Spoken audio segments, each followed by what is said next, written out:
Breaking news చూస్తున్నాం. జమ్మూ కాశ్మీర్లో ఉగ్ర దాడి జరిగింది. అనంతనాగ్ జిల్లాలోని పెహల్గాం పట్టణంలో టూరిస్ట్ రిసార్ట్ పై ఉగ్రవాదులు కాల్పులు జరిపారు. ఈ ఘటనలో 27 మంది టూరిస్టులు చనిపోయారు. 20 మంది పర్యాటకులు గాయపడ్డారు. సమాచారం అందుకున్న ఆర్మీ, జమ్మూ కాశ్మీర్ పోలీసులు సంఘటనా స్థలానికి చేరుకుని సహాయక చర్యలు చేపట్టారు. గాయపడ్డ వాళ్ళని చికిత్స కోసం హాస్పిటల్కు తరలించినట్టు పోలీసులు వెల్లడించారు. ఇక కాల్పులకు పాల్పడిన ఉగ్రవాదుల కోసం పోలీసులతో కలిసి భద్రతా బలగాలు ఓ ఉన్నతాధికారి తెలిపారు. मैडम ये जो भीड़ सब है प्रेशर, आप टेंशन मत लो, मेरे बच्चे का बचा लो, हम बचा देगा, कोई बात नहीं। बेहतर దాదాపు 25 రోజుల పాటు కొనసాగిన ఉగ్రవాద నిరోధక ఆపరేషన్ తర్వాత ఏప్రిల్ 14న భద్రతా దళాలు కిష్త్వార్ జిల్లాలోని ఛత్రు అటవీ ప్రాంతంలో ఉగ్రవాదులకు చెందిన లేటెస్ట్ టెక్నాలజీ కలిగిన ఉగ్రవాద స్థావరాన్ని ఆర్మీ కొనుగొంది. పాకిస్తాన్కు చెందిన జైషే మొహమ్మద్ సంస్థకు చెందిన ఉగ్రవాదులు ఉపయోగించే కమ్యూనికేషన్ను గుర్తించారు.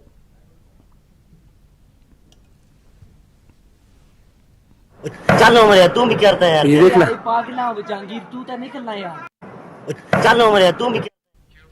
జమ్మూ కాశ్మీర్లో విషాదం నెలకొంది. ఉగ్రదాడిలో 27 మంది మృతి చెందారు. పహల్గాంలో టూరిస్టులపై టెర్రరిస్టులు కాల్పులు జరిపారు. ట్రెక్కింగ్కు వెళ్లిన టూరిస్టులపై 7 ఉగ్రవాదులు పంజా విసిరారు. మరో 20 మంది పరిస్థితి విషమంగా ఉన్నట్టు సమాచారం. దీంతో హుటాహుటిన ఘటనా స్థలానికి కేంద్ర హోంశాఖ మంత్రి అమిత్ షా బయలుదేరారు. దాడికి పాల్పడింది తామేనని ప్రకటించింది టీఆర్ఎఫ్. चलो मरिया तू भी करता है यार, ये देख ले पागला जहांगीर तू तो निकलना यार, चलो मरिया तू भी करता है यार, ये देख ले पागला जहांगीर तू तो निकलना यार, चलो मरिया तू भी करता है यार। జమ్మూ కాశ్మీర్లో ఉగ్రవాదులు పంజా విసిరారు. పహల్గాంలో టూరిస్టులపై కాల్పులు జరిపారు. ఇటీవలి కాలంలో భూతల స్వర్గం జమ్మూ కాశ్మీర్లో పర్యాటకుల తాకిడి పెరిగింది. అక్కడ ప్రజాప్రభుత్వం ఏర్పడినప్పటి నుంచి టూరిజం ఆశాజనకంగా సాగుతోంది. ఇలాంటి తరుణంలో ఉగ్ర కాల్పులు కలకలం రేపుతున్నాయి. దాయాది పాకిస్తాన్ విషయంలో కఠినంగా ఉండాలని నిపుణులు హెచ్చరిస్తున్నారు. లేటెస్ట్ ఇన్ఫర్మేషన్ మా ప్రతినిధి రాజిరెడ్డి లైవ్లో అందిస్తారు. రాజిరెడ్డి, ఈ మధ్యనే జమ్మూ కాశ్మీర్లో పరిస్థితులు అన్నీ కూడా మనకు అనుకూలంగానే ఉంటున్నాయి కాబట్టి అందరూ కూడా వెళ్ళి పీస్ఫుల్గా జమ్మూ కాశ్మీర్ వెదర్ని, అక్కడ ఉన్నటువంటి వీటన్నింటినీ కూడా ఎంజాయ్ చేయొచ్చు అని చాలా మంది అనుకుంటున్నటువంటి ఈ తరుణంలో ఇప్పుడిప్పుడే అక్కడ పీస్ నెలకొంటూ ఉంది. సో ఈ టైంలో ఎక్కువగా టూరిస్టులు వెళ్తున్నారు. ఇప్పుడు ఇలాంటి పరిస్థితుల్లో అక్కడ ఈ ఉగ్ర దాడి జరగడం నిజంగా ఒక భయానక పరిస్థితిని క్రియేట్ చేసిందనే చెప్పాలి. సో మొత్తానికి ఇది టీఆర్ఎఫ్ సంస్థ తామే అని కూడా ప్రకటించుకుంది. ఏం చెప్తున్నారు కేంద్ర హోంశాఖ దీనిపైన? ఇది అత్యంత విషాదకరమైన ఘటన అని చెప్పుకోవచ్చు. ముఖ్యంగా చూసుకున్నట్టయితే జమ్మూ కాశ్మీర్ ఎన్నికలు జరిగాయి. జమ్మూ కాశ్మీర్లో ప్రభుత్వం ఏర్పడింది. ఇక దేశంలో ఎవరైనా కూడా జమ్మూ కాశ్మీర్కు వెళ్ళొచ్చు, అక్కడ స్వేచ్ఛగా జీవించవచ్చు. అంతేకాకుండా జమ్మూ కాశ్మీర్లో కూడా ఏదైనా కొనుగోలు చేయొచ్చు అనేది కూడా కేంద్ర ప్రభుత్వము అక్కడ ప్రభుత్వం ఏర్పడడం వల్ల అందరూ ధీమాగా ఉన్నారు. అయితే అనుకోని విధంగా విషాదకరమైనటువంటి సంఘటన చోటు చేసుకుందని చెప్పుకోవచ్చు. ఒకేసారి ఉగ్రవాదులు అక్కడికి వెళ్ళినటువంటి టూరిస్టుల పైన విరుచుకపడ్డారు, కాల్పులు జరిపారు. ఏకంగా 27 మంది చనిపోయినట్టు తెలుస్తుంది. 20 మంది పరిస్థితి విషమంగా ఉన్నట్టు తెలుస్తుంది. పహల్గాంలో ఈ యొక్క ఉగ్రవాదులు కాల్పులు జరిపారు. ఈ కాల్పుల్లో దాదాపు 27 మంది చనిపోయారు. అయితే ఇప్పుడు చూసుకున్నట్టయితే ఉన్న పలంగా ఉటావుటిన కేంద్ర హోంశాఖ మంత్రి అమిత్ షా ఆ సంఘటన స్థలానికి బయలుదేరారు. అసలు ఈ ఘటన ఏ రకంగా జరిగిందో తెలుసుకునే ప్రయత్నం చేస్తున్నారు. అంతేకాకుండా ఉన్నత స్థాయి సమీక్ష సమావేశం నిర్వహించారు. ఎందుకంటే ఉగ్రవాదులు ఏ రకంగా వచ్చినట్టు, ఎట్లా చొరబడినట్టు, ఎట్లా కాల్పులు జరిపినట్టు, ఈ సంఘటన ఎట్లా జరిగింది, దాదాపు 47 మంది అంటే 27 మంది చనిపోయారు, 20 మంది పరిస్థితి విషమంగా ఉన్నది.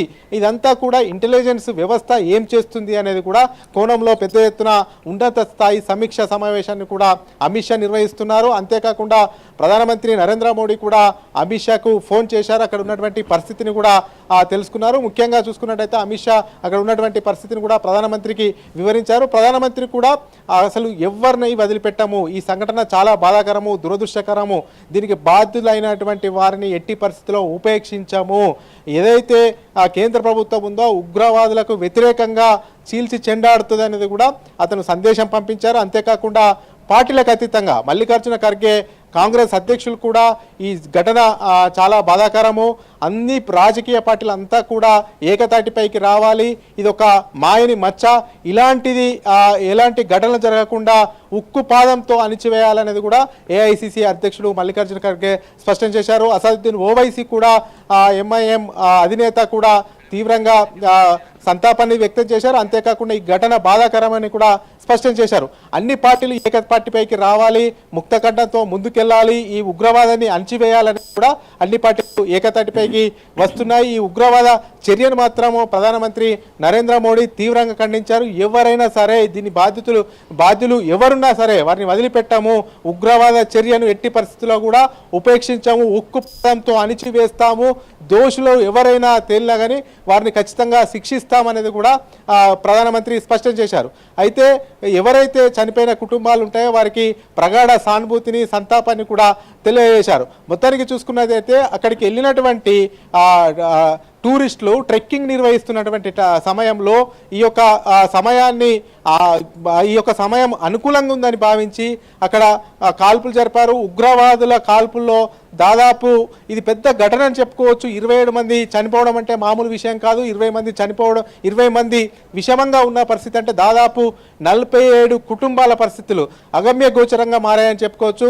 ఈ ఉగ్రవాదుల చర్యను తీవ్రంగా ఖండిస్తున్నారు. అయితే జమ్మూ కాశ్మీర్లో స్వేచ్ఛ వాయువులు వచ్చాయి, ప్రభుత్వం ఏర్పడింది అని భావిస్తే ఆ తరుణంలో ఇలాంటి ఘటన చేసుకోవడము, ఇక ఇంటెలిజెన్స్ వ్యవస్థ కూడా ఏం చేస్తుంది అనేది అర్థం కానిటువంటి పరిస్థితులు అయితే ఉంది. మొత్తానికి చూసుకున్నట్టయితే ఎవరైతే ఈ దాడికి పాల్పడ్డారో వారిని ఎట్టి పరిస్థితుల్లో వదిలిపెట్టమని చెప్తున్నారు. దాడికి పాల్పడింది తామే అని ప్రకటించుకుంది టీఆర్ఎఫ్ ప్రకటించుకుంది. మొత్తానికైతే ఈ యొక్క ఉగ్రవాద దాడి జరగడము, అదేవిధంగా ఈ దాడిపైన అన్ని రకాలైనటువంటి పార్టీలు స్పందించడము, అన్ని పార్టీలు ఏకం కావాలి, అదేవిధంగా ఈ ఉగ్రవాద చర్యను ఖండించాలనేది డిసైడ్ అయినాయి. ఉన్న పలంగా అమిత్ షా ఆ సంఘటన స్థలానికి వెళ్ళారు.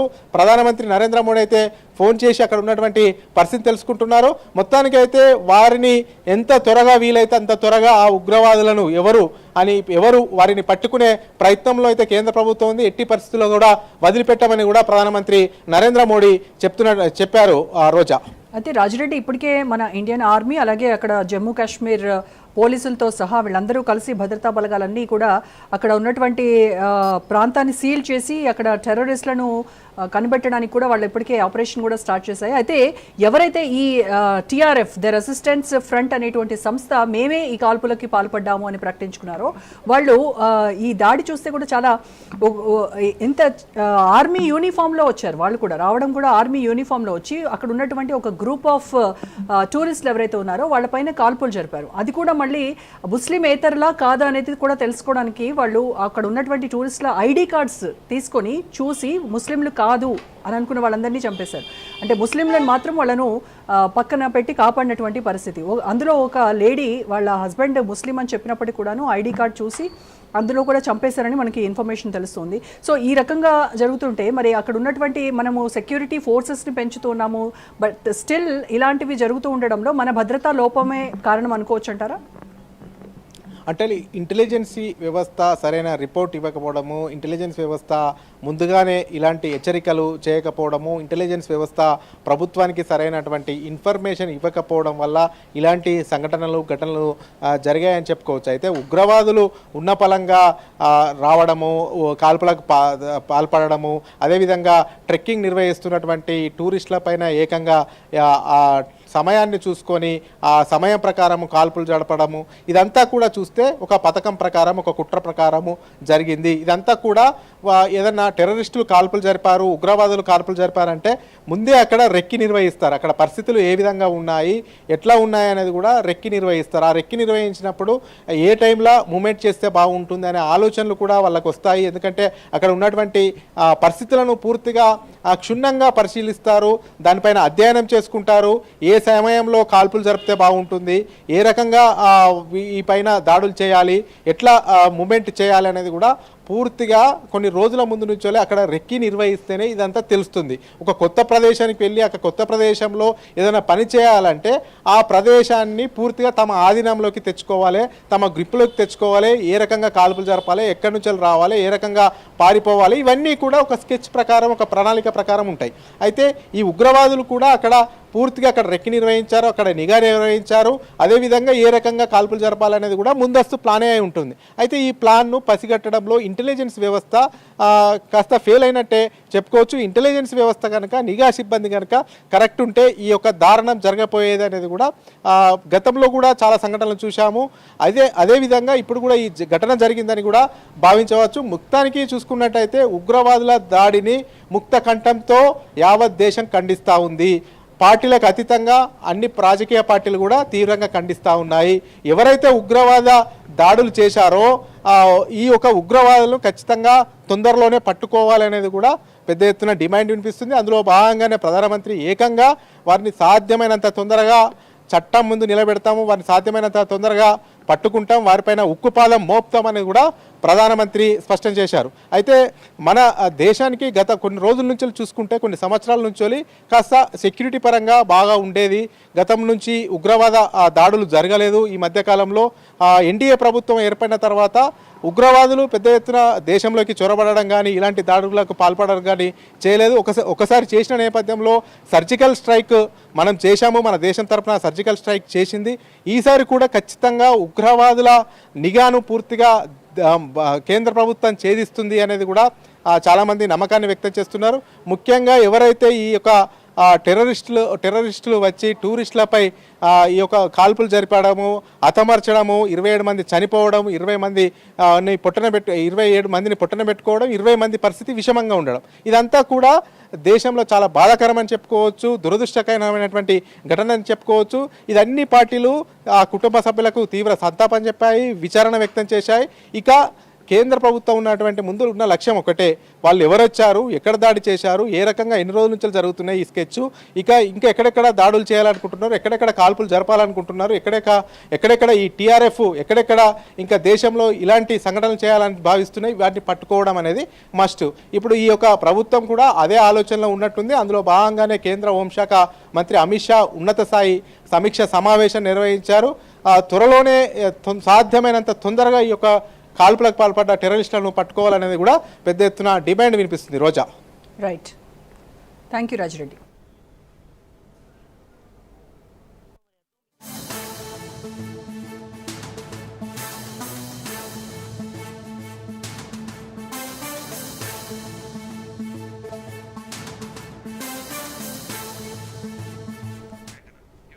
జమ్మూ కాశ్మీర్లోని అనంతనాగ్ జిల్లాలోని పహల్గామ్లో ఈరోజు ఉగ్రవాద దాడి సంభవించింది. ఈ దాడికి సంబంధించి ఈ దాడిలో 27 మందికి పైగా మరణించారు, అలాగే 20 మందికి తీవ్ర గాయాలయ్యాయి. అందులో కూడా 4 పరిస్థితి చాలా